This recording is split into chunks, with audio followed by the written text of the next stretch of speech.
Bitcoin Liberty Live. Beavis What and Butthead in the Liberty Live. bloody hell is happening in Britain right now? Oh, it's fucking upside down. We were just watching a video. Some lady, she was, just talking about how batshit crazy Britain's gone. And I was just remarking to Fritz, and I think I just posted something on Twitter. It says, hey, just FYI, that's a criminal offense. It's fucking crazy, man. Like thousands of people have been arrested. Yeah. I don't know how many thousands, but like yesterday morning it was 3,300 people. I'm sure it's ongoing for who knows who will be offended by what, but the state is moving in on people who have posted stuff, some of which may be horrible, some of which is like, well, I don't know. What did I do? Can't really explain it right now, but you're being arrested. Yeah. Okay. Yeah. Well, it's like, but we've got the FBI knocking on doors here in the U.S. Hey, we want to talk to you about a Facebook post. That's happened. You go fuck yourself, it's the lunacy of that ideology is here already. Think before you post. I go back and think like, oh shit, what have I posted? Or things that I just think, no, this is like an opinion, or maybe it's a political one, which I don't even do much of, but what if it crosses some identity category or something? I don't know. Yeah.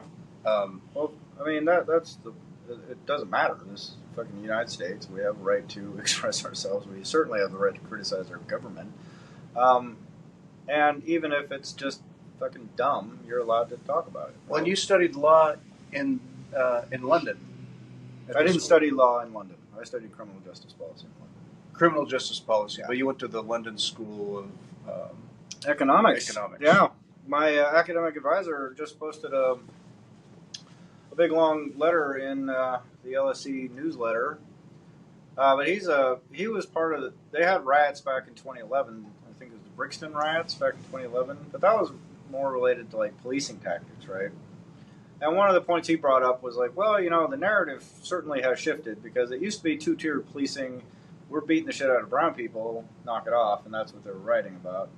Today, they've got it turned all around, and they said, oh, well, now the new narrative is you're beating the shit out of white people and leave us alone, right? But his point was like, we need a government inquiry into this to figure out what really happened here. We can't just let journalists and people like me come in and academics and try and figure this out. There needs to be a broad scope government inquiry into like root causes of the riot, right? And I was actually going to write him back, or at least write a little response to it, because ultimately I think it's all economic. I really do. Like, even this speech stuff. Yeah, 100%. They start clamping down on this stuff, and they start, people do not do things like riot when they're fed and happy. Well, that's true. It's like it's the economy, stupid. Right. That's it. With James Carville thing. Yeah. 100%. Yeah. Which way is the election going to go? It's like, well, all these reasons in the world for voting ways, and it boils down to like, God, the inflation. You heard of inflation? Who's in charge now? Whatever. Right. Yeah. Change. So. Well, I used to make a joke, and I don't know how pro it is, but and it was short. It was after the financial crisis, but before COVID, where I would make this statement, and people would always kind of roll their eyes at me, and I'd say, "Well, the only thing that's happening in America right now is white people are feeling what it's like to have been black in America for a long time." What is that supposed to mean? I said, "Well, they're just becoming poor." So for a long time, the poors were the brown folks, and they knew they were the poors, and they just got to stay poors, and everyone else got to be sort of white middle class, and that was sort of it. That was kind of the trajectory of life in America. But now the middle class has been squeezed out, so they are being treated just like the poors have been treated. We're feeling it. You're right. Yeah. Well, the thing is that top-down squeeze has largely spared the middle class for, since the boomers came along, because they got to have assets that were appreciated faster than debasement. But the people at the bottom end of that economic ladder didn't have that, so they never were able to really claw their way out. And that's not saying nobody from those socioeconomic things didn't climb out. It's not saying that nobody could climb out. It's just saying, just as a general principle, structurally, that's kind of what it looked like. But I remember when I started saying this little quote was because it was right around the time back when Hillary was running against Trump. I had posted on Facebook, I said, President Trump, And all my liberal friends just absolutely lost their bloody minds. I mean, these people just were, don't say that, that's bullshit, you're a fucking idiot, oh, you're a moron. I go, hey man, I'm not saying I support Do the not guy. say Voldemort's name. Right. But, he who shall not be named. Yeah, exactly. And I kept trying to tell people, it's not that I support the guy. I'm just letting you know, like, you are all running around thinking, like, Hillary's got this on a lock. And I don't think you understand what it means to live in Missouri or in Kansas or in, Iowa. Wherever, yeah. Kentucky, West Virginia. Places where it's economically depressed, where there is no possibility, where stores are closed down and the streets are sort of rotting and everyone's on drugs and it just kind of sucks. Because you live on the coast and you are all like programmers and you work in the entertainment industry and you're all just like, oh, what are you talking about? And you're still drinking lattes and life is kind of the same for you. You might go, oh my God, Whole Foods has gone up so much lately, but they're not struggling. You know what I'm saying? Like my organic guavas this week cost an extra 50 cents. Can you believe that? Oh my God. Well, I'm off to yoga, like that kind of shit, right? But they haven't felt the impacts of that. But everybody in Middle America did. And I said, look, this guy is talking directly to those people. And they're pissed right now because they don't understand why everything sucks. Yeah. And inflation's becoming a national conversation, and people are starting to question, like, why? Or, oh, gee, there's been a lot of money printing, perhaps they realize. Or that angst is just deflected into other, and it's easily harnessed and directed politically as, like, see, it's this or that and whatever. Don't look behind the curtain that the humming you hear is not money printing. Right. Focus on the flying monkeys over here. Right. And the flying monkeys are attacking the Tin Men. Yeah. It's a show there behind. Well, I mean, have you heard about the backstory on that book being written? Frank Baum wrote that. The whole. Are you talking about the Wizard of Oz? The Wizard of Oz. That's the word. Well, it was a series of books. There were like a lot of. So anyway, it's been a long time since I thought about this, but he wrote that book back about, was it around the time that tax laws were being passed and banking was becoming a growing, force of power, and the Tin Men representing steel workers in the steel industry, and the straw man representing the farmers. Oh wow! And the yellow brick road. It was originally a gold road, and so it was the gold standard, right? Following the gold standard, and instead of the Emerald City, the movie made it an Emerald City. I think originally it was like silver, and it was describing a march that a lot of the workers, industrial and farming workers, did a march to Washington to see the Wizard of Oz, like what is going on here. Yeah. It was all economic and money. Yeah, why not? And I love it. I think that's amazing. Yeah, it's an amazing metaphor that he was. So in his first book, I can't remember what it was, but he wrote a little intro. A pre-note just saying, wink, wink, like this is just a children's tale. It is not about what you might think it is. The world. Wink, wink. He was writing this story for children, but it was about the world situation, economic situation. Right. But he said, wink, wink. This is just a children's story. Yeah. But it has a lot of deep meaning in economics and the middle class workers going, what in the hell is going on in Washington? Right.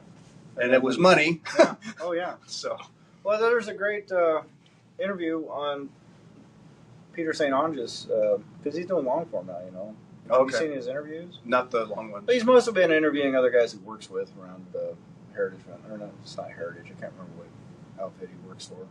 But anyway, this guy's an economist. He's an Austrian economist. A super, super smart guy, sort of bow-tie dude. But he was talking about, the history of money, and he was talking about Weimar inflation in particular, and then they were sort of comparing that to what's happening today, right? And but he mentioned this really great thing that I just loved that he said out loud, because it's in my book right now.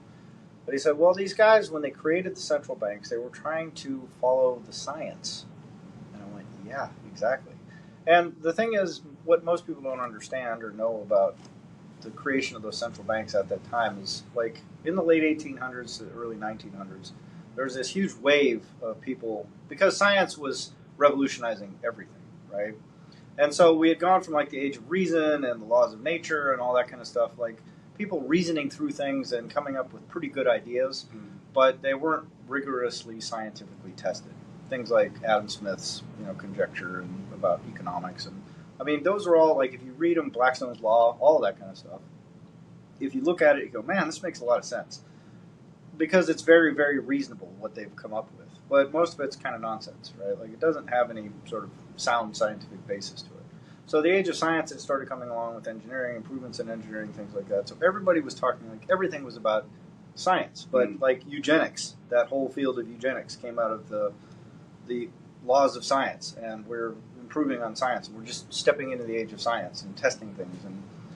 And like the Lombroso's, you can tell a criminal by the shape of their head thing. That was rooted in science. Right. But trying to understand like how things make sense from a lens of science as opposed to, well, that's how God makes stuff. Right.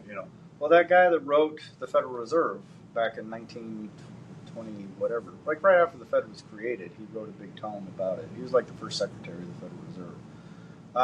But if you read his thing, he said, yeah, we are trying to get banking into the modern age of science. And that's precisely what Mr. Tucker said on Prof. St. Ange's thing today. He said, yeah, these guys were trying to make this thing into science. And where it gets bungled up is people say, hey, we need to be on sound money. Sound money is always a thing, yada, yada, yada. They've been trying sound money for 500 years. It's never worked because they always need to spend more than they have. Well, and it throws off any science you try, like the power law thing. You try to apply a science to something that is very human greed action oriented, that is not science at all, but you want to look at economics from a dollar lens as if it's science, when you can ease and tighten money supplies and play that game, and it's not science. With a hard money or a dollar, a value of money that is fixed in supply and movement, maybe money could be treated through science lens appropriately with a hard money, with a fixed money. Well, that's what I was getting at, is they were applying the best science that they had at the time, right? Which was garbage. I mean, it was all trash science. Like, they were sort of equating things like what Einstein was doing.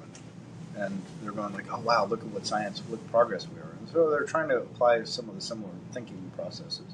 But what he's looking at is very different than what they're looking at. And you summed it up perfectly. It's like it's a wet and messy human thing. It's not a biological process. It's not a natural process. It's not a quark. It's not a proton. It's this huge, convoluted, behavioral biology, and it's not just economics. It's how humans interact. It's social dynamics and political dynamics. We need more money for something. Let's print some more money now for... Well, that's the natural thing, right? Like, and that's what... I mean, if you go and look at those debates about the Federal Reserve, they said, hey, we don't want your rubber band money. We don't want your elastic money. Because everyone knew, like, hey, if you can just expand the money, things go sideways. Uh-huh. But if you can't expand the money, things go sideways. Like, you can't...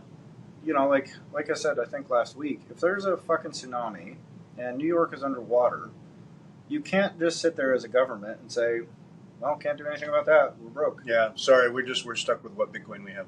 Right. They need a credit card at times. You have to have a credit card at times. Always. Like, I mean, that's just the way the thing, and especially if you are the person that issues the credit card. If you're the person that says, hey, I can issue unlimited credit cards, and someone says, hey, I just lost everything, and you go, not using one of those credit cards for that, go fuck yourself. Right? Like, we're out of this. This credit card's tapped out. What backs that credit card? Well, another credit card. Right. Well, what backs that? Well, it's credit cards all the way down. Yeah, exactly. But you hear what I'm saying, though, right? Like, if you're Visa, and I come to you and say, hey, I've got an emergency, and you tell me to go fuck myself, how long am I going to let you be Visa? Right. Like, you're going to get thrown out of power. Like,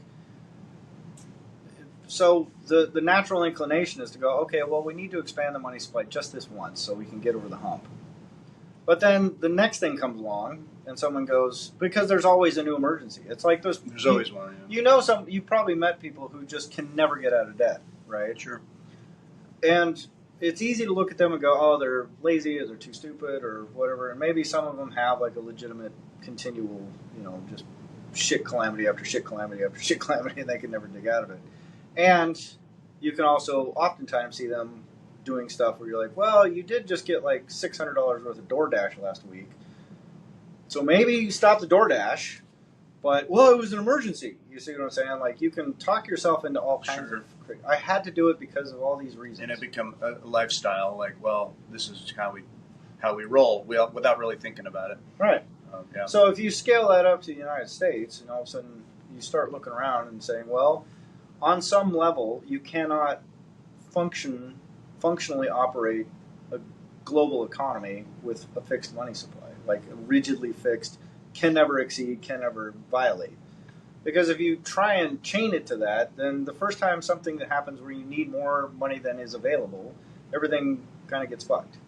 And this is presuming, you need that central authority that can respond in a national way to, like FEMA, or there's a tsunami. There's some states get into some real trouble, and the federal government's role there is to help as appropriate.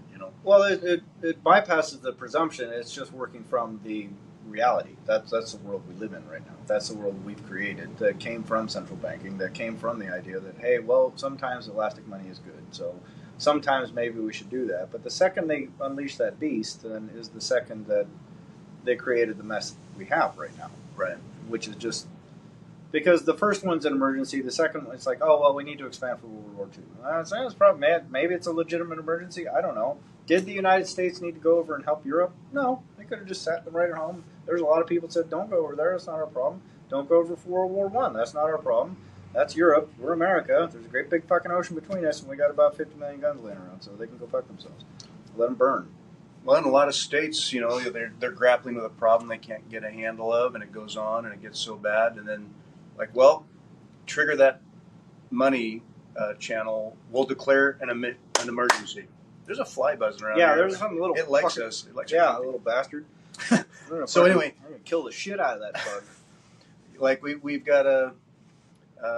We've got a growing houseless, homeless problem. People on the streets, and it's ongoing. Well, we're going to declare a homeless emergency, and that can trigger some federal money for things. Right. Well, that's why they declare war on everything, because they can war on this, war on that, war on poverty, and make it worse. I mean, everything they do makes stuff worse.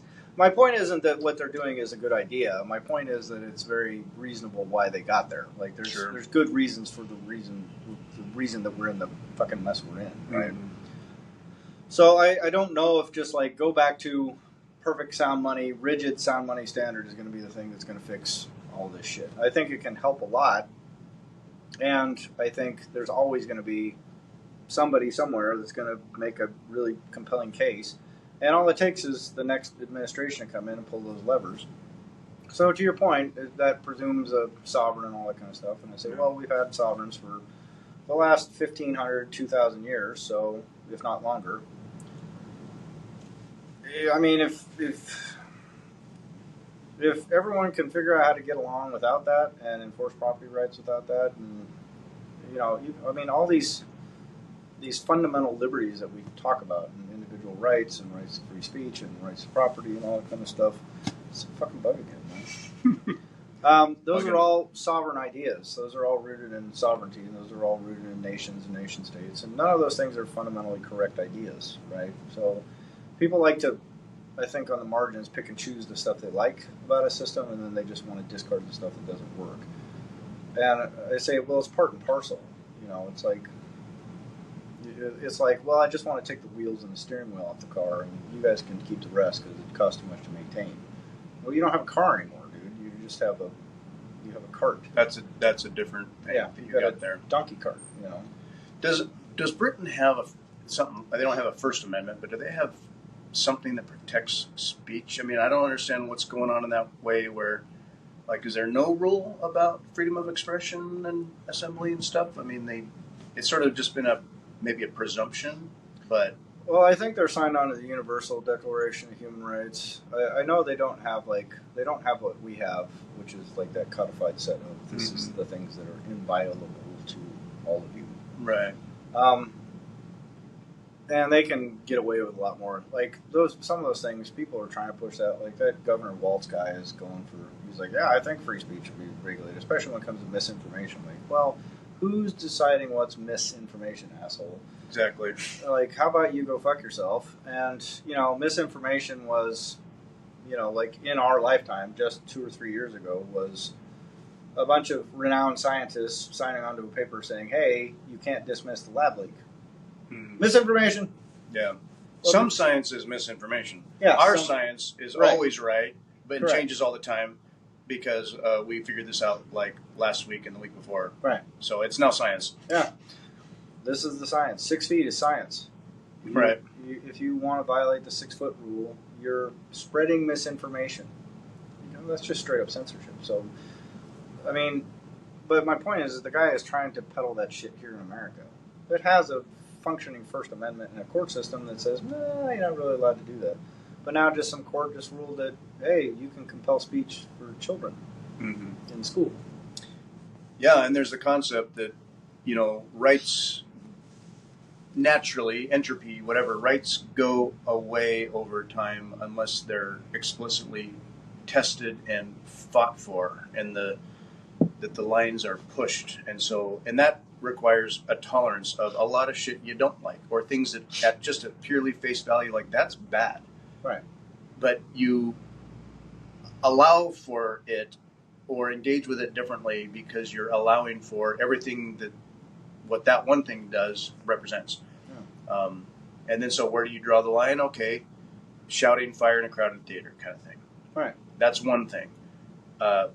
Posting before you think, where does that stop? Right. Well, it's unlimited. I mean, I posted the actual text from the Crown Prosecution Service website. So we have no definition. There is no legal definition of hostility or hate. There is no legal definition of hate. So we use the common terms, like make someone uncomfortable. I'm offended.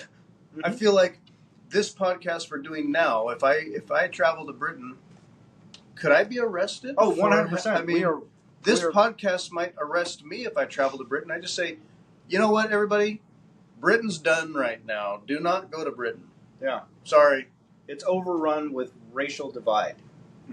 You're done. You're 100% done. All that shit J.K. Rowling's been posting, all hate speech. She can get arrested for that right now.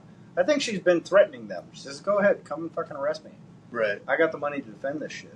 You can go fuck yourselves. Her problem is she might lose. That's what's scary.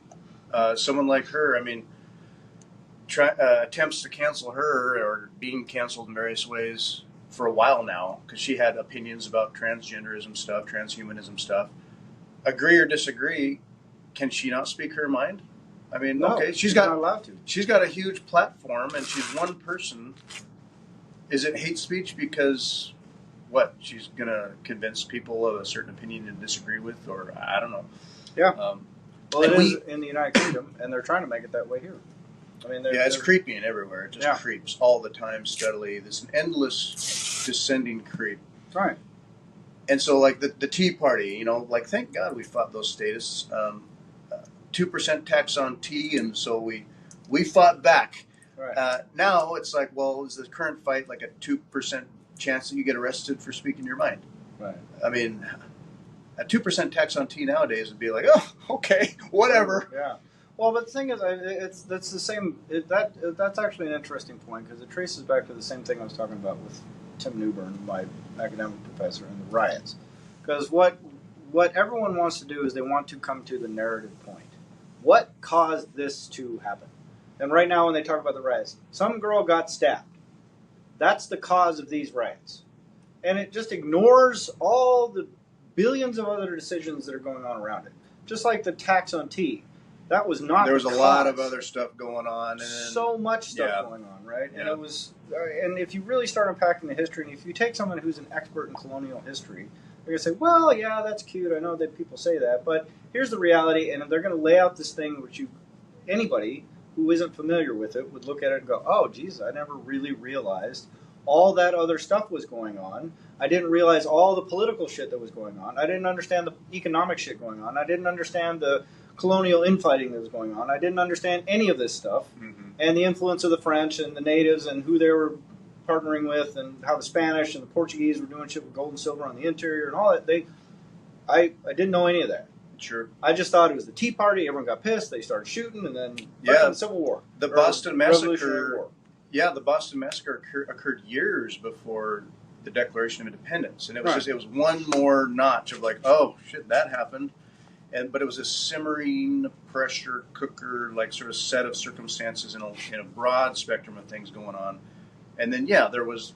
There's a catalyst. There's a catalyst, like that last straw or whatever it was. Yeah, the straw that breaks that camel's back. Yeah. But the problem with these inquiries like the Tea Party and the 2% tax, or the girl got stabbed and that's what caused riots, or George Floyd got beat up and that's caused those riots, or Rodney King got, like those cops got released, that caused those riots. It's like, that's not the cause. That's the thing that broke the camel's back. Yeah. The cause was all the weight on the camel's back. The thing that put it over the top was George Floyd, and so both right and left get this wrong because like when I was at the LSE, there was these people playing this fucking George Floyd rap video, hands up, or no, it was the hands up, don't shoot. That was the other one where Ferguson kid, right? Yeah. And so they're hands up, don't shoot. And I was sitting there just like, oh my god, this is fucking dumb. And I remember my academic advisor looked at me and said, oh, you don't look like you're enjoying this very much. Oh, that's kind of nonsense. And what are you talking about? Oh my God, you don't think... I said, well, how many of you read the Justice Department report on this? Or video they had of what happened. Well, regardless, who cares? Video can lie to you. Sure. Video can be very, very, very, very, very misleading. But you know what isn't misleading? When you have a team of detectives from the Department of Justice who come down and investigate the thing for 6 months, interview 240 people that saw the thing, review all the video footage, and then come up with a conclusion based on that. So... if you're going to put weight into something, do you trust the 20-second clip from the body cam, or do you trust the 240-page report from the professional investigators? Because you've met investigators and detectives, and some of them are kind of potatoes, some of them are pretty good. But for the most part, they're pretty good at... There's a lot of work that goes into deciphering, like, what happened. Yeah, what really happened, so they can present it to somebody. And I read that report. I was the only one in the room that read that report. So this is this vaunted, institution of higher learning.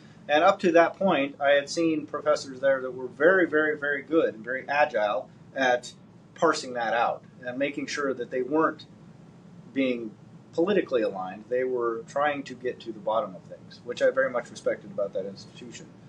And in this particular moment, I was watching them just prattle on about some fucking political narrative that did not exist. It was created out of thin fucking air. Hands up, don't shoot makes a good meme or a trope. But a big, long report that parses it all out, no one reads that. Yeah, including the academics is the problem. So what I'm getting at is like all of these things, these catalysts, you can't call them causes, right? You can't say the cause of the riots was this. You say, well, the cause of the riots was simmering racial tensions. Well, what caused the simmering racial tensions? Well, there's been, because when I was in England, there was huge pushback against Eastern European migrants working there. So it's not just people of color that they're pissed about, and Muslims parading through the streets with machetes. Just committed an offense in the United Kingdom right now. But stating that. Yeah, just saying that out loud is an offense. Despite, very clear evidence. I mean, Sky News had someone parading around with a machete right behind him. That's illegal in the United Kingdom. You're supposed to say, some people did something. Right. Okay. Well, you're not allowed to carry a machete out in the open in the United Kingdom. 100% against the law. You can't even carry... Like, I had a pocket knife that I wasn't allowed to lock the blade. I had to get a very specialized pocket knife so I could open boxes. Because my regular 2-inch blade pocket knife that had a lock blade on it, nope, that's a fucking felony. What? Those are rules that we apply to people that are criminally sentenced to supervision in this country. Right, yeah. Which... means everybody is basically criminally sentenced. Yeah, everyone is presumed to be, dangerous or untrustworthy of a box cutter, something, I don't know. Right. Well, my point is it's a fucking felony to be walking down the street with a machete. Sure as shit, especially if you're rioting. But, that doesn't come up. The thing of all this is like the root cause thing. If you start looking at causes, you go, well, there's what also happened a few years back in England. Oh, they did Brexit. well, what happened after Brexit? Oh, the fucking economy took a shit. Oh, you remember when their bond market fucking collapsed and they just had to do an about face, and the person that came in as PM lasted for all of 3 weeks because she fucked up so bad with that little stunt, nearly collapsed the entire UK banking system. None of that's going to show up in anybody's report about the cause of the riots. Sure. Right? Do you think it might have had something to do with it? Like, if people are just sitting around and they're simmering and they can't afford shit and they're going into debt further and they're further, taking your jobs and there's not enough money and the middle class is shrinking and people are just like feeling this tension, angst. But where do you direct that? Well, right. I know. Well, I don't know what those people are doing down the street, but I don't like it. I don't like it. Right. Mm-hmm. And when you see a bunch of stuff going on, and then all you get on your algorithm is just shit that you don't like, and it disgusts you, and you get pissed about it, and then someone comes along and goes, "Yeah, you should be pissed about that," and they go, "Yeah, I fucking should be," just like we are here. Mm-hmm. People are getting bent out of shape about stuff. Well, it makes me think about recent conversations I had a week ago with just family talking about asking questions about Bitcoin, and I'm thinking, oh, cool, I'll talk about it, sure. And for them, it was about, well, but Trump though, Trump, right. Yeah. And I'm like, I don't care about Trump. I mean, you can think what you will about the fact that he said stuff about free and Ross and a national reserve and stuff about Bitcoin. Okay, sure. And at the end, he's like, well, have fun playing their Bitcoins. And it's like, he doesn't necessarily give a shit or care about Bitcoin. He's being told that for this voting block, this is the stuff to say. And maybe he'll follow through on something there. Right. Great. But awesome. For me, it's not about Trump or the administration or whatever. Bitcoin's Bitcoin. It's apolitical. 100%. And for a lot of people, it's like, okay, are we talking about what we think we're talking about, or for you, is it always got to fit this box or that box? Like, what team are you on, though? Right. Well, what teams are you talking about? I'm Bitcoin. Right. Yeah. Team Bitcoin. All the Team way. Bitcoin. Yeah. But Trump. I don't care about Trump. Team Bitcoin. The only orange one I care about is the Bitcoin. It's like, so say you're very liberally politically minded, and you also love Bitcoin.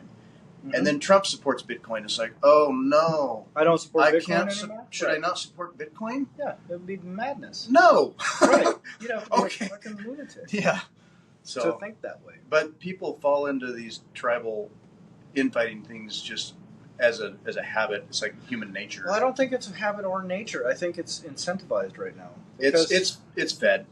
Well, I mean, it's the same thing. Like, if you go back to the 90s, you look at just political participation rates in the 90s, it was like fucking zero. Like, nobody gave a fuck. But you know what was happening in the 90s? Everything was just booming. Things are going all right. Right? Like, I remember being in L.A. right after the riots, and the place was a shithole. I mean, it was like, I would see families walking down Hollywood Boulevard, and there's like burned out shops, and they're sitting there with their kids, just like, I don't know why we came here, like what the fuck? And there's like crazy homeless guys on the street, and just, I mean, it looked like an apocalyptic nightmare, right? As opposed to now, it's a shining city on a hill. Well, but there was a period of time there where it started ramping up, and you get to the late 90s and early 2000s, and you look around and you go, man, they got this farmer's market, all these new theaters are opening up, Hollywood was totally cleaned up, they totally revamped everything. It wasn't ever going to be paradise, but it looked nice, right? Mm-hmm. Like, my first 6 months in L.A., I kept going, where's L.A.? Because I had a TV version of it, palm trees and beautiful streets and all this kind of stuff. It wasn't until I got down to, like, Beverly Hills, and I was like, oh, here's Los Angeles. Mm-hmm. Oh, I see. Because what I've been living in is an urban nightmare. Like, I don't know where this fucking TV view of this came from. But by the late 90s, early 2000s, it looked like the whole city was completely different and completely transformed. But that was all driven by debt. That was all 100% debt-driven development, right? So as people were spending more than they made, writ large, the government, the U.S. government, California government, everybody, things got a lot better, of course. Sure. Just like if you are maxed out on your salary and then you just start charging up your credit card to buy yourself a new car and get yourself some new clothes and get some new furniture. Kids feel great, and little do they know Daddy just got an extension on his credit card. Right, yeah. Everybody's happy, everybody's smiling, nobody gives a shit about politics. Like, nobody understands politics. Nobody gets economics. Nobody understands finance. Nobody understands any of this shit. They don't care. There's a meme, right? Like, Oh, that's interesting. So did your kids game this weekend? You know, like flipping burgers. Doesn't matter. Ukraine invasion. They just go, oh, what am I supposed to think right now? Oh, okay, wave a flag. Oh, not that flag this time. This flag? Okay, whatever. Yeah. Like they don't, you know, that's as deep as they think about this stuff. But Tell as long me as what to think. Yeah, and as long as they're fed and happy, they'll just go along with whatever. But now they're not fed and happy anymore. There are people out there that can't afford groceries right now. That stresses them the fuck out. Yeah. Especially people with kids and things like that. They're just going, wait, man, I can't make ends meet. This sucks. Mm-hmm. And everybody who's been poor knows exactly what that feeling is. My point, going all the way back to what we were talking about earlier, is like it's a wider and wider swath of people that are feeling poor now. Mm-hmm. And if you have a lot of poor people and then a lot of mega insanely rich people at the top, you've got the recipe for people to start going, I don't know. It's the greedy corporations, or the people that have too much, this or that, or yeah. Well, but all those little things start bothering you more, right? Like just like your wife and your kids. If you're stressed out and broke all the time, like when she sneezes, and you're like, God damn it, bitch, quit sneezing that way. And your kids are, like things that wouldn't have bothered you when things were good, now all of a sudden are magnified. Right. And that's true for everybody. And so when they look around and they see these problems, they go, that's magnified now. And especially if those problems are getting worse, they get magnified even more, and that disgust and that hatred all comes out. And then collectively people start getting really pissed, and they don't understand political and economic processes enough to find the real culprit, so they just look for the thing that's disgusting them and making them mad. Yeah, so over the past decades, even as century, even as there's always been, elites that had more, and there were classes in America. As long as you felt that upward opportunity that you could work hard or apply yourself, and there was the American dream happening, okay, so there are elites doing their thing, and I'm down here, but you felt like you had traction, and so everything was okay. Right. You could improve your life. Yeah. And then when that starts to slip, or you're kind of doing okay, but you're on the edge, and then your grocery bill creeps to be like 50% more, and you really start to notice that. Like, oh, gee, in the scheme of a month, it's proportionally not that much, but it pushes me over the edge now here. Right. Yeah. Damn it. I can't get by anymore. Honey, I don't like the way you sip your coffee now. Right, exactly. Yeah. Yeah. Because you're getting more stressed. Under stress, people they're more easily agitated. And right now, everybody is so stressed. And when we just went through the greatest social experiment in the history of mankind, hey, turn off the economy for a few months and see what happens. Last night, we had our Bitcoin Meetup last night. Oh, yeah. Huge success. Awesome. The best one we've had yet. We had like 100% increase in turnout. And we doubled our size. You mentioned Blackstone's Law earlier. Well, Eric Blackstone came from Portland. He's one of the co-founders of the Bitcoin is for Everybody. Yeah, super nice guy. Bitcoin is for everyone. Came out with his buddy Mark G. And that was awesome. It was so awesome to have him. Yeah. And, one of the things they mentioned was about what got you into Bitcoin. And I remember thinking, like, I was always aware and kind of curious, but didn't take the time with it. And I was studying crypto land generally, 4 or 5 years ago. But when the COVID, for me, I remember I was on the path and really parsing out what's going on in this digital space with money. And when those COVID checks started to arrive for me, and as an essential worker or whatever, my life hadn't changed. I'm still working. It's like, why is just all that harder, and what's going on? Right. And when the checks arrived, it was like, sweet. Awesome. But where is this coming from, and why? Yeah. And how long is this going to go? And what does this mean? How is this sustainable? I'm feeling this welfare. Yeah. Oh my God. I started really focusing on the quantitative easing and where the money was coming from again. Yeah. And we have some money. Where do we put it? And then it was conversations with my wife about actually, Bitcoin. Right. It became Bitcoin for me. Yeah. And that's when I really made a hard shift in that time frame from the shitcoinery stuff to what does this really mean and what's the fix? Because this is not sustainable. Right. Well, I mean, even I keep struggling with that. That's the part of the book I'm writing right now is Bitcoin and how that's going to affect this kind of stuff. And the hardest part to write coherently is the very fact that what we all take for granted as just a normal American life is built on debt. But the entire world is built on debt. And the last 100 years of development and progress is debt. It's all debt. Just debt, debt, debt. It's debt all the way down. You know, it's debt, and then at the bottom is a turtle. Like that's and then it's turtles. And then it's turtles all the way down, right? Yeah. So when you start talking about a system where you're not predicating everything on debt, but rather on savings, it's like this beautiful Peter Schiff moment of like, hey, we need to have savings, and excess savings is the thing that drives growth and all that kind of stuff. And you go, awesome. What does that look like? Because that means probably 60% of the companies in America go out of business because they're not built on being the best at production. They're built on being the best at producing wasteful things for profit, right? Mm-hmm. And everything we have is based on waste. So if you get rid of the waste and the debt, then what does life look like? And there's no model for it. Like, there's never been a time in history where everybody had access to property. And if you strip out the sovereign component and you strip out the monetary component, then you've got chaos on your hands. Like, you've got something that's not going to be real easy to figure out. We've wondered about this throughout a lot of these podcasts of what does the Great Realignment look like. Right. At one level, we can see where things just sort of start to get better, and a lot of people don't know how or why. It was never Bitcoin, and just like things just are more stable or better now. In other ways, some things are not going to work, or standards that people have under a fiat world is like, well, why doesn't somebody step in and fix that? Or where's the money to do that? Isn't there another grant? Or, hey, feds, help us. If things went away in areas, there could be hardship too, where no, those standards you held are not standards that are sustainable. Right. Yeah. We can't do that.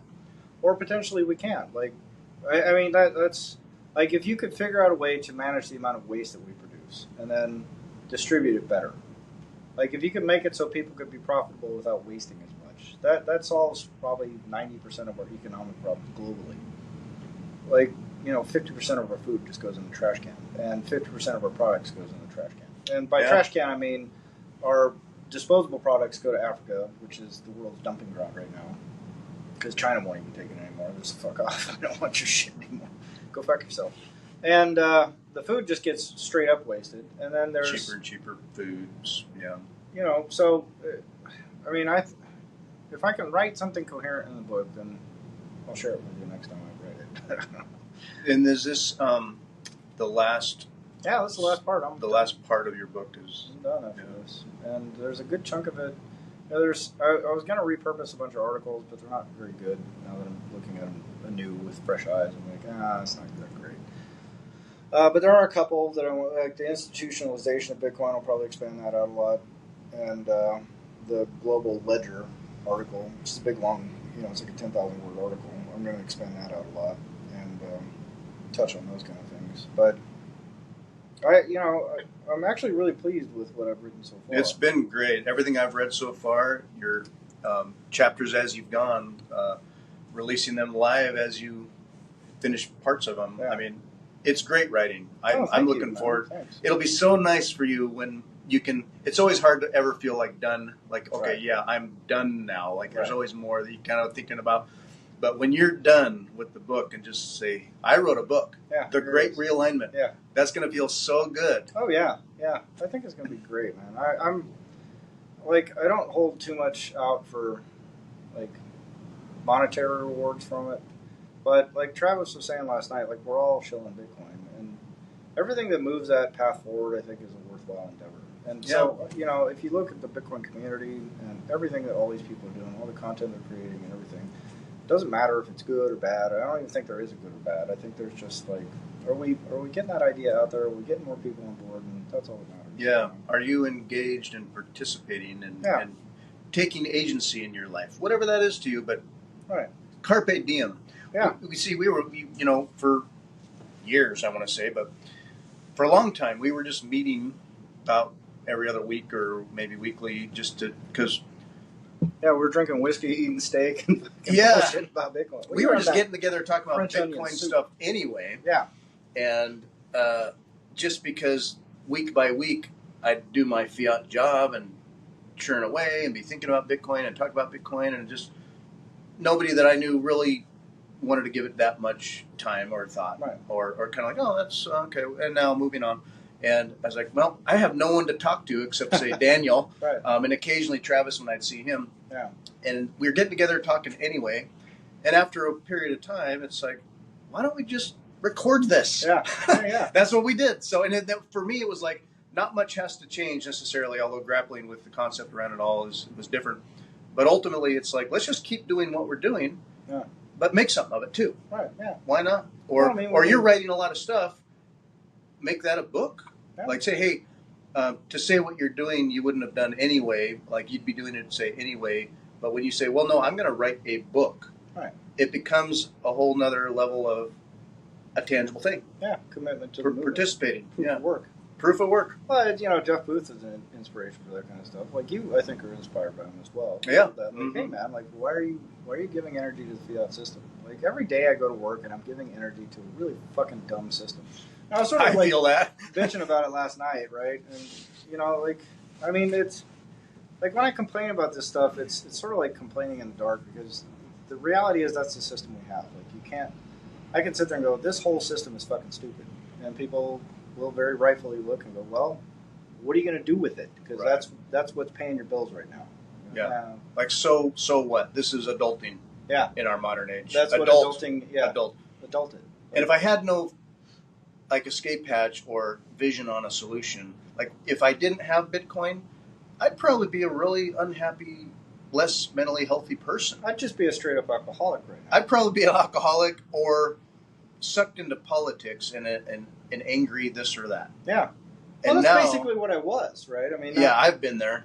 Yeah. So the Bitcoin is such a fucking amazing, beautiful thing. Like, regardless of how saucy I sound about the state of the world, like at the end of that, I still cannot say with any certainty what the world looks like with it. I just think almost universally, just based on just interacting with people in life, things are just going to get better. Like, most people I don't really want to spend a lot of time talking to, because they don't really think about things in a way that I give a shit about, right? It's all very superficial, and it's all very like, which flag are we waving this week? It's all very just like, this is too much to think about.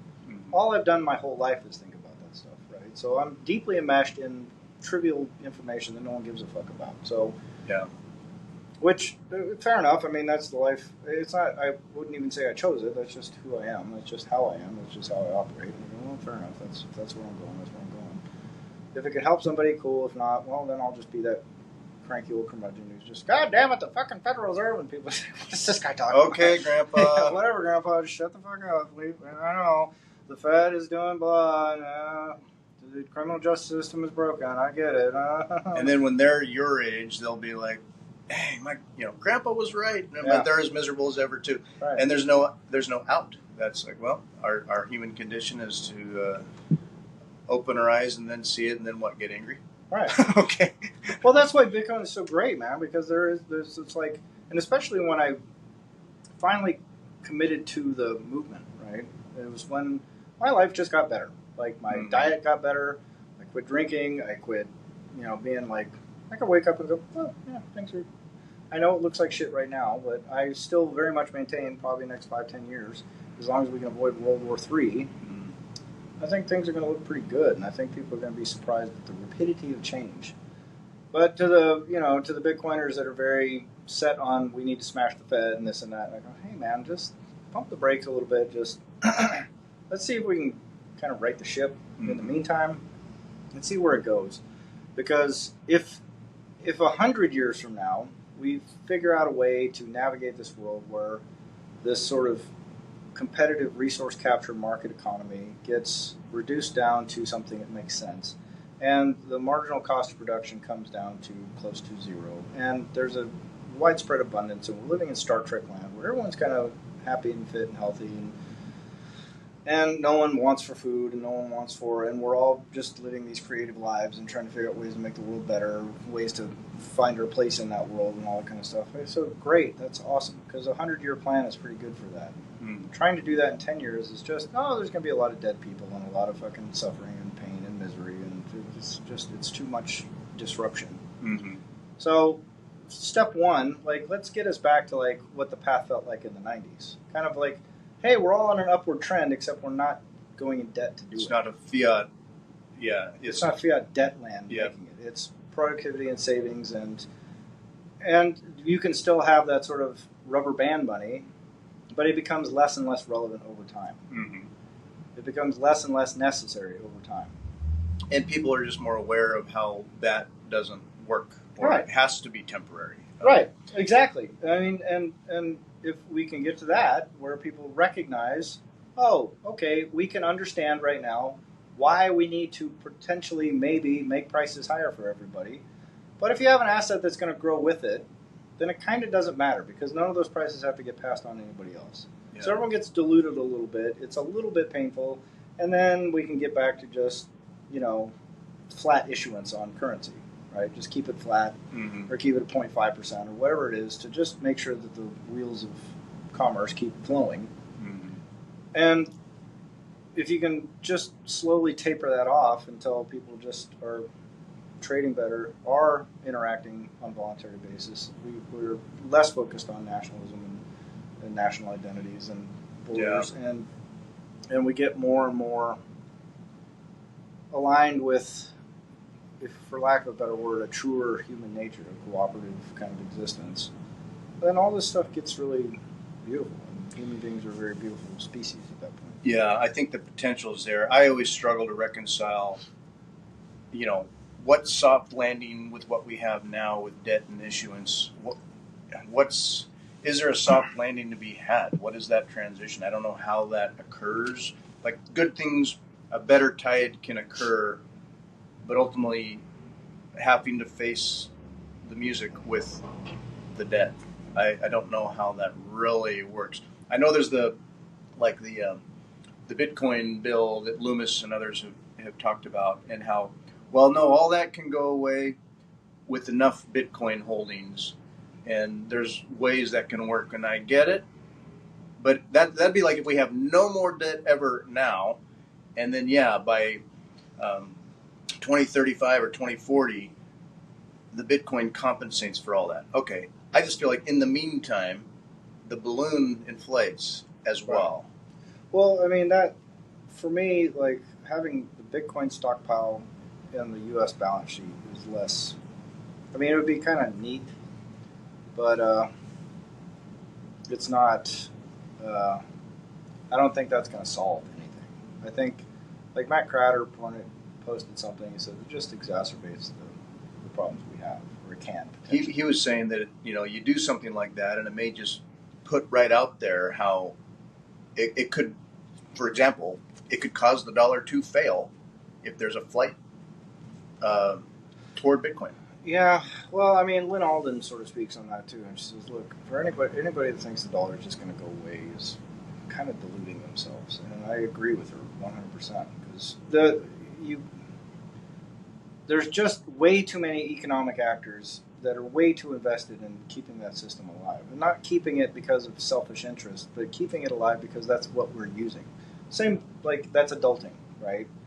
Just like I bitch and moan about, hey, the entire criminal justice system from tip to tail, nose to snout, is fucking broken. We should fix that. Who's going to fix it? Nobody. Okay, so we have to deal with the system we have. Period. There's no way around it. You can't just, wish your way to. I wish everyone would just figure this out, because that's not going to happen. So you have to deal with the world as you find it.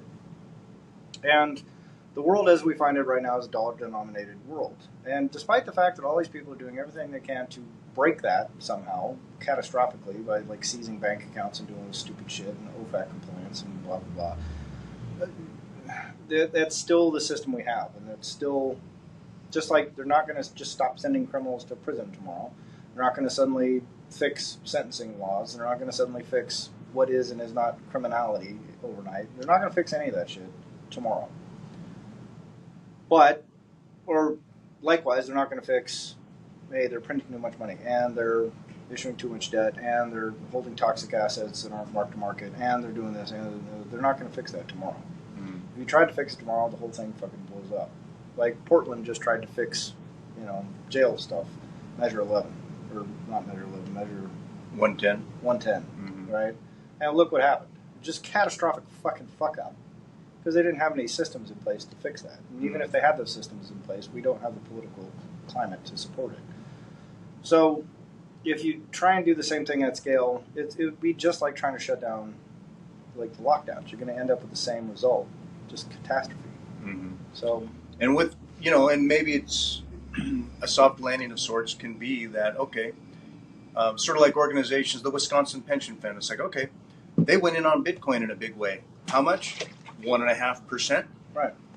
Not a lot, but also a lot. Mm-hmm. And so that's the beginning of a change in incentives. And as you start with something, and then as that works, you do more of that. And as that works, you do more of what works. And so that can be in alignment. Mm-hmm. It's not that like, no, we're going to switch to Bitcoin. Boom. Oh my God, fiat. Right. It'll start and then grow, and as it prove itself, just become a change in everyone's incentives percolating up into, gee, as we're thinking of printing money here, we know how much more it's not going to work the way it did work before, or we can't, or actually there's better avenues we follow now because we see what works and what works less. Well, let's engage in a little thought experiment. What do you think? So I may not be smart enough to keep up, but sure. I think you are. Okay. Plenty smart enough. I'm going to be like good. So let's say, like every S&P 500 company puts some measure of Bitcoin on their balance sheet, right? Not all of those companies are worth what they are valued at on the exchange right now, right? Probably a lot of them. Most of them are zombie companies. Sure. Michael Saylor has said this very clearly. Most of these guys are not keeping up with inflation. Most of them are getting into debt and doing these mergers and doing all this kind of shit because it's a survival tactic. Yeah. They're trying to desperately cling to their job, right? So let's say they all put Bitcoin on the balance sheets. None of them wants to bail on it because it's a pretty good life. If you're just CEO of some zombie company, you're still making your $500,000 a year, $750,000 million a year salary, whatever it is, $250,000 a year. I don't know. It depends on the corporation. But as that Bitcoin balance starts to balloon, a lot of those companies, there are going to be performant companies, right, that are able to be profitable, that do focus on quality and do focus on customer satisfaction and do focus on service and do focus on all that kind of stuff. And there's other companies that are just kind of bungling along and just hoping that shit works out for them. They're either going to go bust or they're going to make it, and they don't care. MicroStrategy was one of those companies that were just for 20 years, they were flatlined and just kind of going, well, it's either going to work or it won't. I don't know. Let's trying to keep up with inflation. But he, like he said, he's been very open about it, which is awesome because he's telling other CEOs, like, look, I was exactly where you are. Our company was, do we just fold it and just say, fuck this, enough's enough? Or do we do something radical? And they chose radical, and it's working really, really well. So as more and more corporations do that, what I think will potentially happen is they add that Bitcoin to the balance sheet, and all of a sudden their debt to liability ratio reduces significantly. Yeah. And so they go, oh, maybe I'll add some more Bitcoin. But sooner or later, the really productive companies that have been struggling, all of a sudden their balance sheet looks correct. And they can start going, hey, that other company is doing something similar to what we're doing. Mm-hmm. How about we use our now much improved debt to liability or debt to income or debt to asset ratio? Let's use that power to get them and get rid of them or to make them better or something. You start getting all these companies to reorient their production processes. Yeah. They have to focus less on issuing more debt, merging, cutting costs, cutting workforce, cutting quality, cutting corners, outsourcing, all that kind of shit slowly starts declining because they need to be competing on quality. Over time, the numbers aren't going to lie. They're going to see what the numbers are doing on their balance sheets. And they're going to be seeing more examples out there of, oh, well, that worked there and that worked there. We're not the tip of the spear. We're following more of a model. Right. And as that model expands in adoption, and as more of those balance sheets get righted, it almost doesn't matter what the sovereign is doing at that point. The sovereign can keep playing sovereign games, and as these corporations do this stuff, like everybody's life slowly starts improving because their costs start coming down and their quality starts improving. Yeah. And if you have cost reducing, quality improving, then everybody gets a little less stressed out. Mm-hmm. They don't have to work as hard. They don't have to work as long. And I think within 5 or 10 years, you can have it getting back to like, hey, well, you know, honey, I'm doing pretty good. Why don't you just stay home with the kids? I'll just keep working, and we can cut our expenses a little bit. Mm-hmm. And I think we're going to be okay. Yeah. Right? And so as you get that little shift in thinking and shift in approach, and as the millennials and the younger kids, Gen Z, start looking around going, hey, actually I can't afford a car this year because the cost of cars has come down and the quality of cars has come up. So this is a nice mix. And these companies can be incentivized to do things like, oh, we don't need to max out on data collection devices stuffed into your fucking car so we can make a little extra on the top of data collection. Mm-hmm. They can just focus on, like, well, if we make a really low-priced, high-quality vehicle that just gets people around simply, we can sell a truck ton of those to these people, and then our balance sheet will go up, and then we can float all that into our Bitcoin holdings, and then that'll go up, and then so we can kind of keep up with everything, and everybody, so now people get more cars, more houses, more food, and all of it gets better for less. Mm-hmm. And that gets you trending in the right direction towards Jeff Booth's, you know, everything comes to the cost, you know, of production. So when we start trending in that direction, and when everyone starts benefiting from that, which I think is going to be pretty quick here, because there's no other option. Mm-hmm. There's no other way for a corporation to go. Either you're going to die or you're going to put Bitcoin on the balance sheet. Period. There's not plan B. Yeah. And I've always considered myself, just as a human, to be much less patient than the universe always proves itself to be able to be.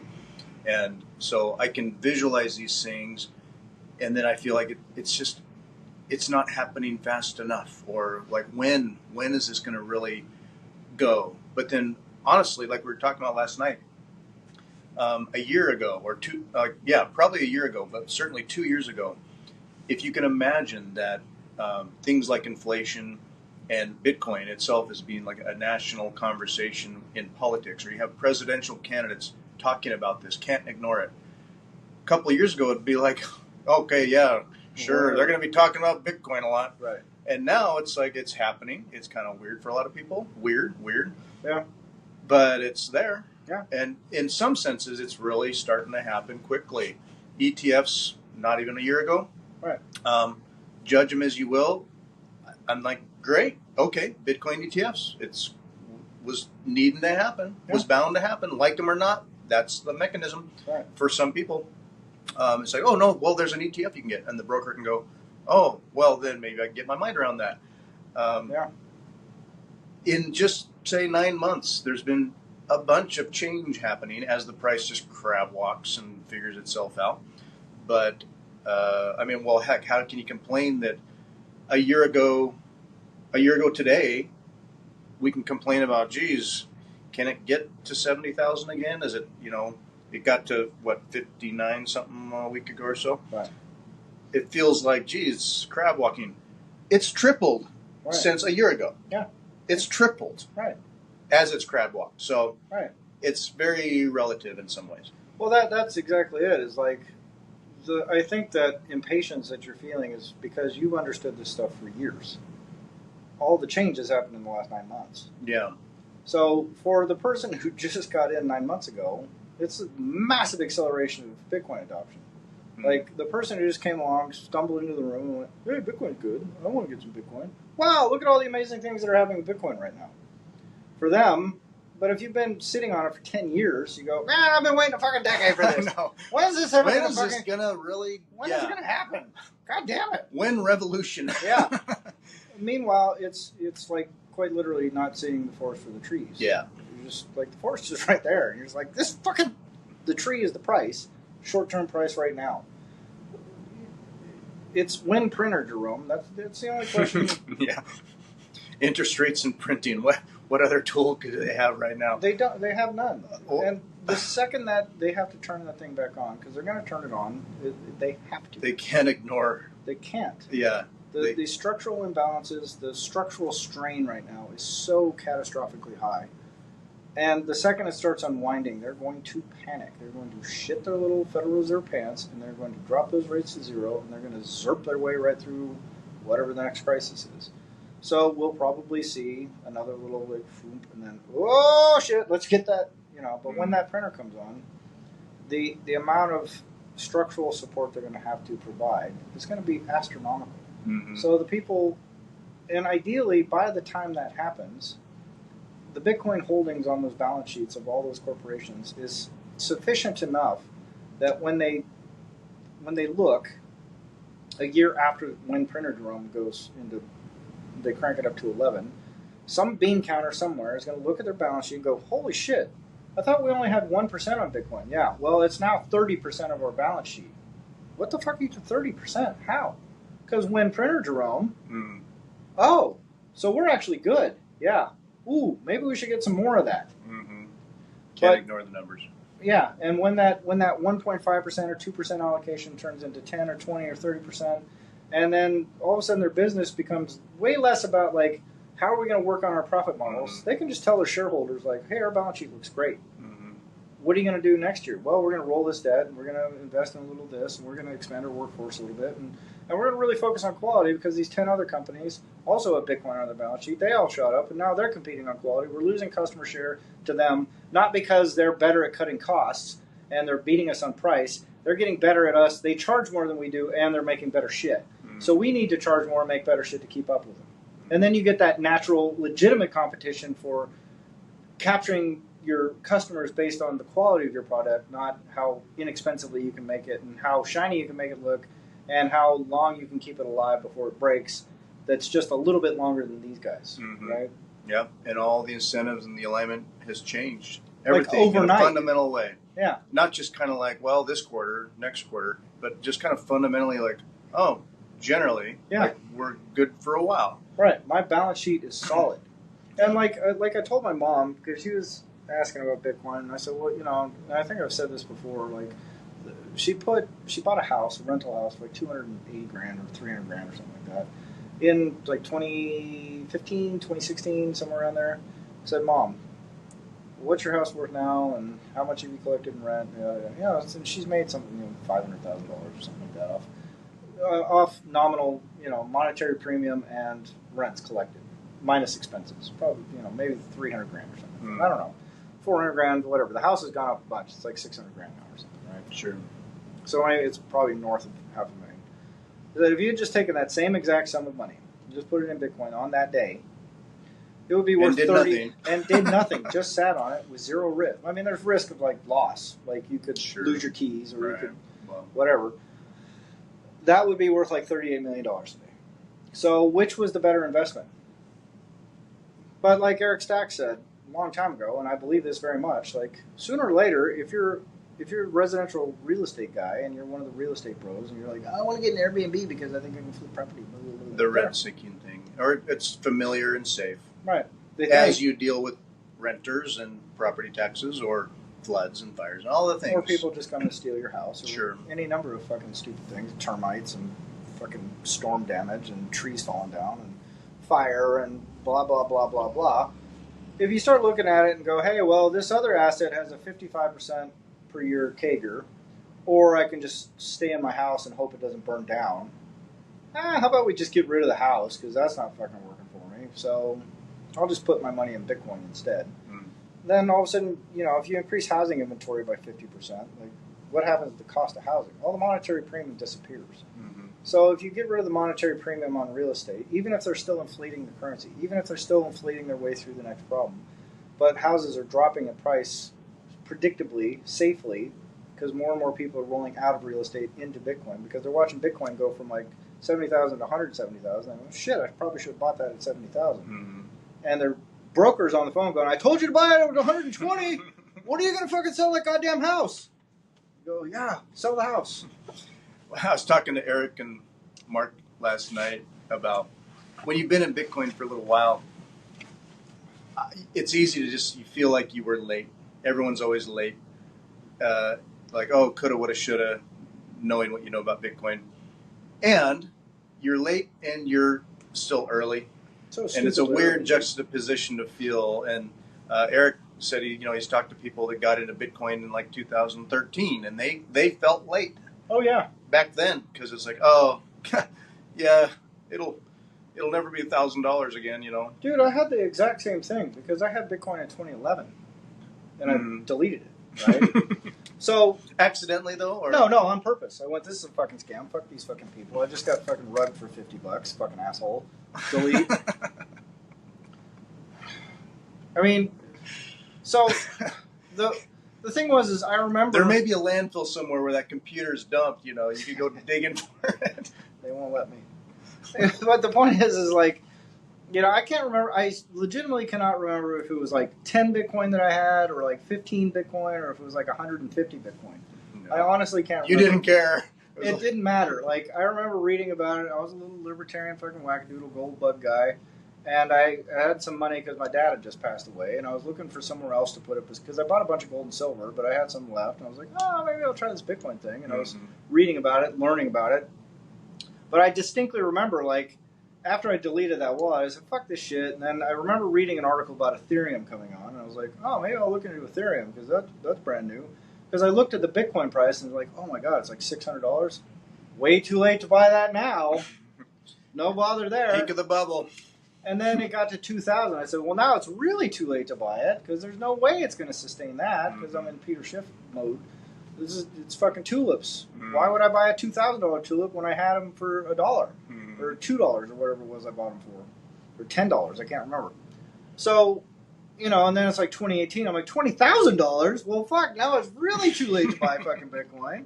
What kind of idiot would buy it now? And then it plunges all the way back to $6,000. And in my little fiat brain, I'm going, see, I knew better than to buy at $20,000 because I'd be fucked right now. And then it shoots up to 60, 70, and it's like, well, fuck, I should have bought. Well, now you can't buy it because it's $70,000. Yeah, you're never going to own a whole Bitcoin at this rate, Right. And there's going to be a ceiling, a psychological ceiling at some level when it hits 100,000. It'll be like $100,000. And yet I think back to Saylor's talk at Nashville where he shows, and I've seen it before in different ways, but you see the chart of where assets are in the world. And like, here's this little dot of Bitcoin right here at like $1.5 trillion. And then here's the assets in the world over here that are rent-seeking left and right and all these things, and some hard assets, others not. And it's like, this is Bitcoin right here. And what if 1% of this Great Realignment shifted into the hardest asset? Right. What is that price?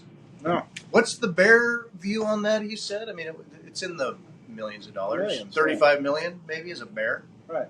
Something like that. Now we're talking number. 2040 or which at one level it's kind of like, I try not to hang my hat on the price sort of like, well, gee, I need it to go up. Why? Because what I'm going to cash out or, and yet it's kind of crazy. Like, the potential is untapped and yeah, we're early. So early. And that's the beauty of it. I mean, like from Saylor's model or thought or theory or idea, I can sort of extrapolate out and go, I think it can go quicker than that. And I think it can surprise everybody. People always underestimate exponential growth curves. Always.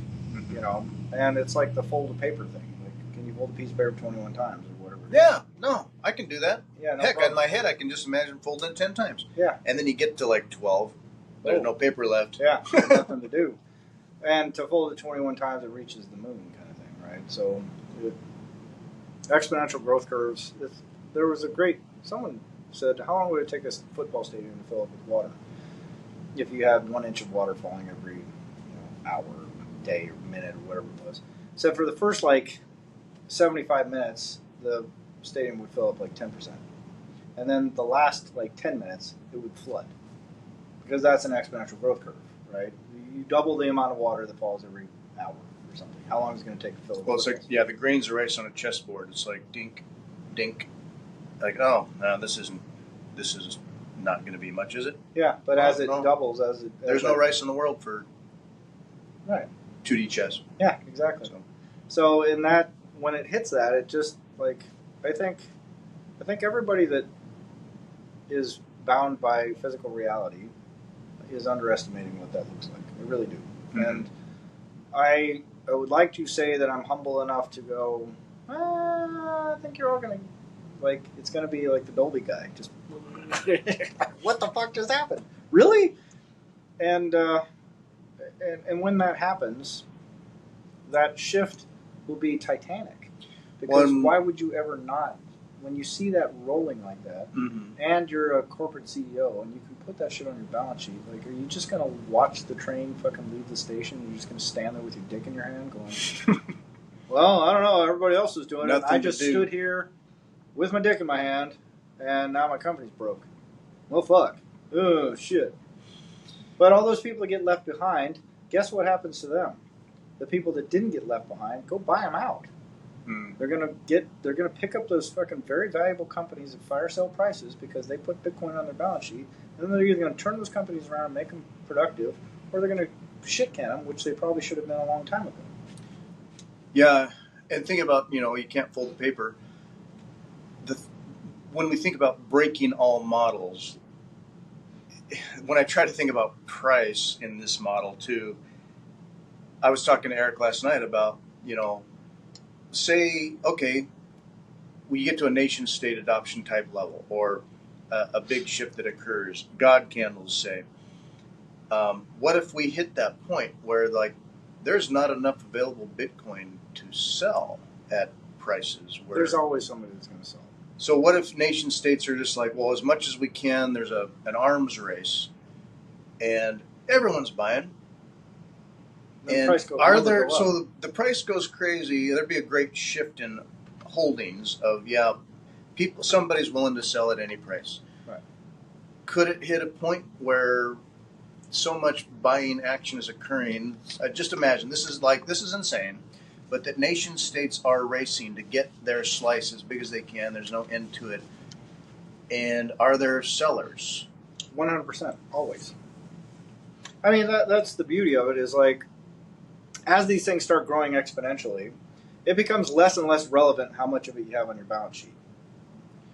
Like, for Michael Saylor to be sitting parked on 250,000 Bitcoin, there will be a point in the very near future, I think, within the next 10 to 15, maybe 20 years, where it's just going to be nonsensical to maintain that. Just go, I am worth $14 quadrillion. Oh, well, what do you do with your $14 quadrillion? I have no fucking idea. You can't do. There's not enough shit things in the world. Right. You can't even spend it. It's sort of silly for me to maintain this. He would grant everyone in the world a little fraction of Bitcoin. A fraction, just like, hey, my gift to all of humanity is that everyone gets off zero. Right. Everyone on the planet is now off zero. Well, there's a Satoshi wallet with 1 million Bitcoin just sitting there waiting, and I harbor this little ridiculous theory, idea, potential in that if Satoshi is still alive and running around among us, and I know the guy, and when it comes out, it's going to fucking zero. I know who it is. Do you? I mean, it's a theory. I was on Robin Sayers' podcast. I mean, it was kind of awkward the way I stated it, but did you? No. Good man. Well, and I want to ask you that question you had about. We'll do it off camera. So. Anyway, no, I have my theory. I've done a lot of research on it, and I think I know. I think there's good reason to know. It's also one of those things, like, people shouldn't know, and that shouldn't be the question. I think he's alive and well, and is very smart about why and what he did it, and what he's doing now. Yeah. Why? And so, but yeah, say Bitcoin got to that hyper-Bitcoinization level, and it was like it was time to give another gift to all of humanity. Right. He could do it.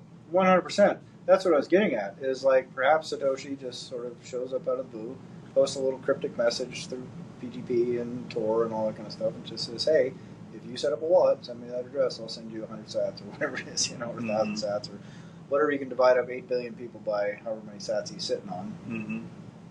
You could. He'd be smart enough to set up a market and say, come here, log in, whatever, anonymous, otherwise. Right. I don't know how you manage trolls and bots, but you could make it accessible to everyone who wants to do a simple thing. Yeah. And get it. get 10,000 sats. Get off zero. Get off zero. Yeah. Get 1,000,000 sats. I don't know whatever. I've got a terminal illness. Everybody in the world gets some sats. Enjoy. Bye, everybody. Mm-hmm. And then might drop out. Could. Or maybe it'll just sit there and fucking die. It's just gone forever. Who knows? Either way, it's beneficial to Bitcoin. Whether you distribute it and people just go and sell it immediately, or you add to the pool, or you add, and it'll have a dilutive effect. But I think ultimately the distribution of Bitcoin will become a lot less concentrated over time, just because of the simple fact that it becomes nonsensical to maintain it. Mm-hmm. Why just let it sit and just reduce supply versus perhaps a gift to all of humanity to indoctrinate it all? Well, that's what I'm getting at, is like, if the marginal cost of production is trending towards zero, and if the quality of everything is coming up, then for you to hoard that much Bitcoin is functionally pointless. Yeah.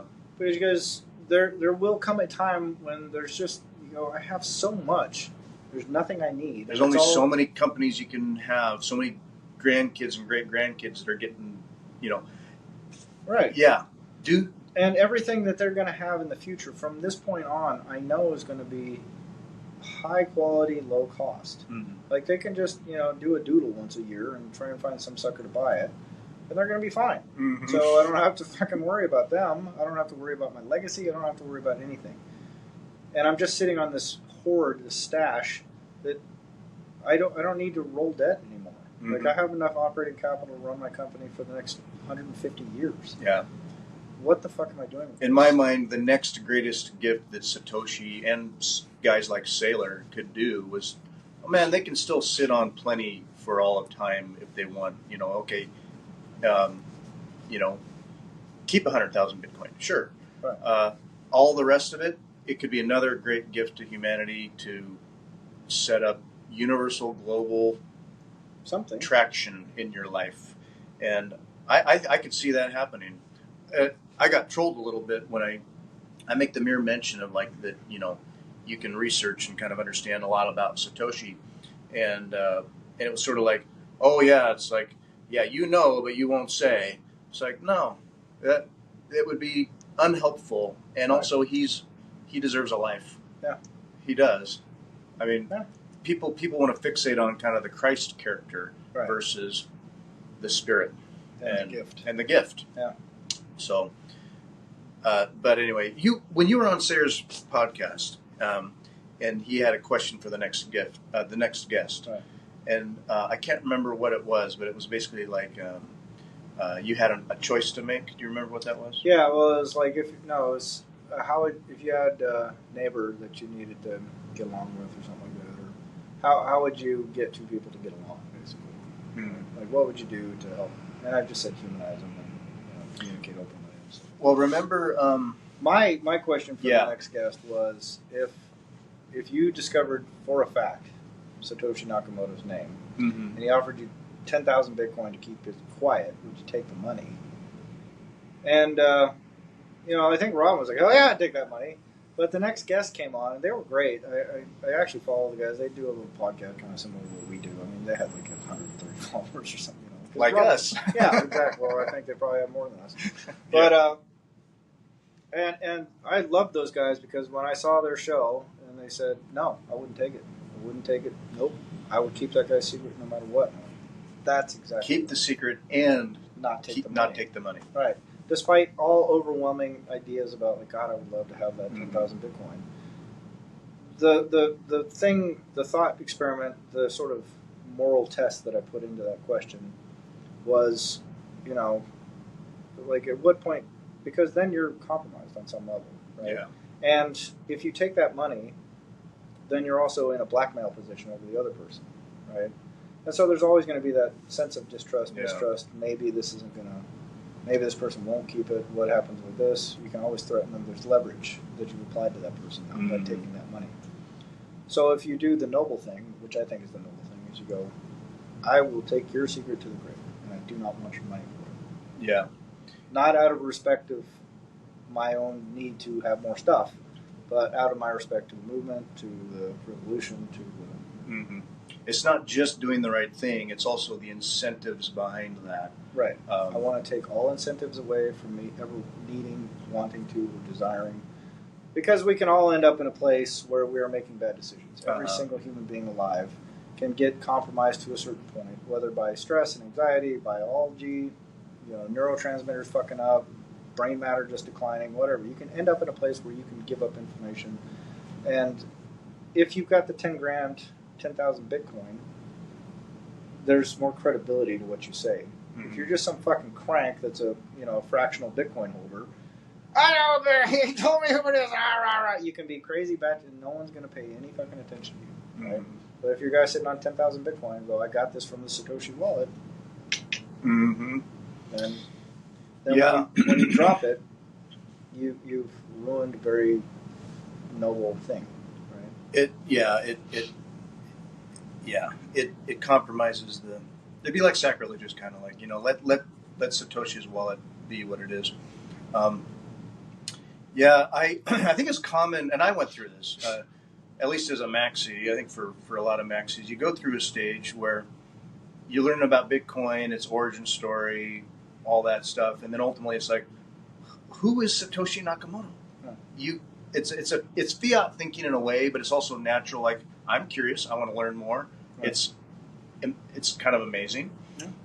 And what a gift he gave, and then walked away.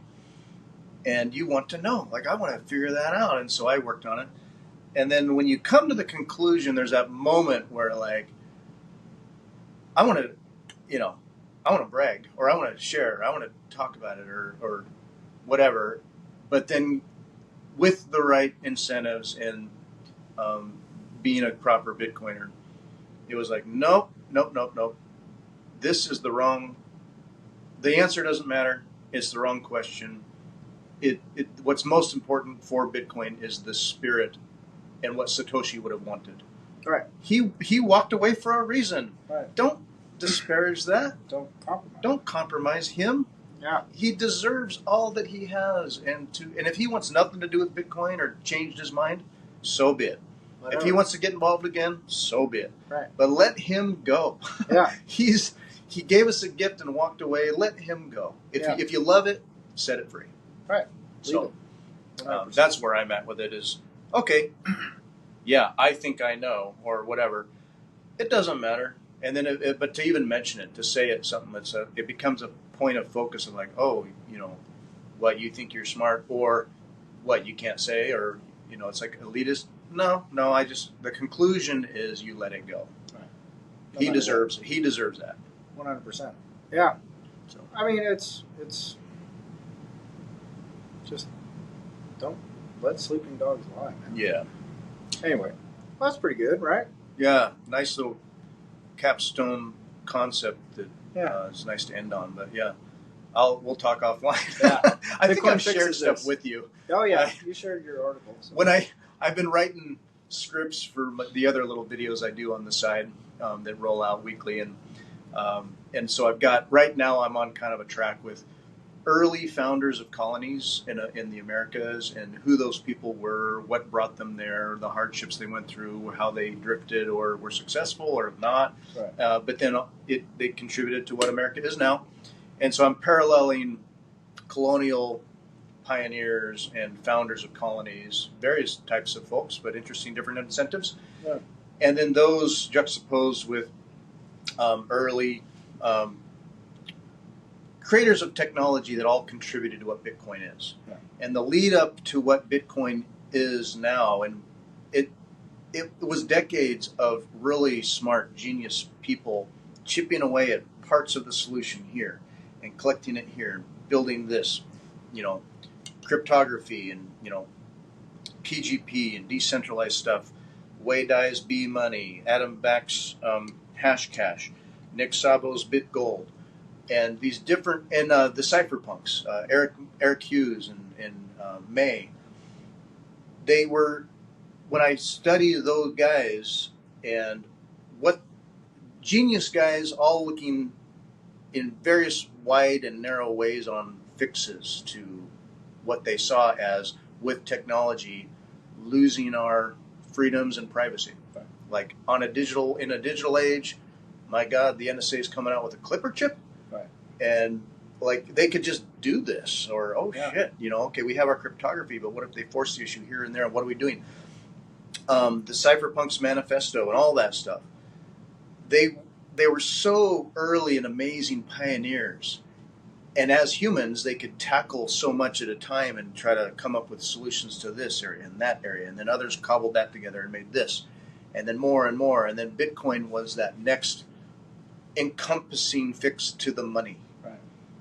And anyway, I've been working on those scripts. And as I do that, it got me thinking again about Satoshi and how it came together and then galvanized into this gift. Yeah, well, those are going to be anyway, cool videos, man. I'm looking forward to seeing they'll come out months down the road. I just they're future programming. I've written the scripts. I haven't recorded the episodes and pieced them together, and that'll come. But I build up a cushion of content that rolls out steadily as I can put it together. So anyway, my I was just thinking about pointed at my belly button, so if you can't hear me, you probably didn't miss much anyway.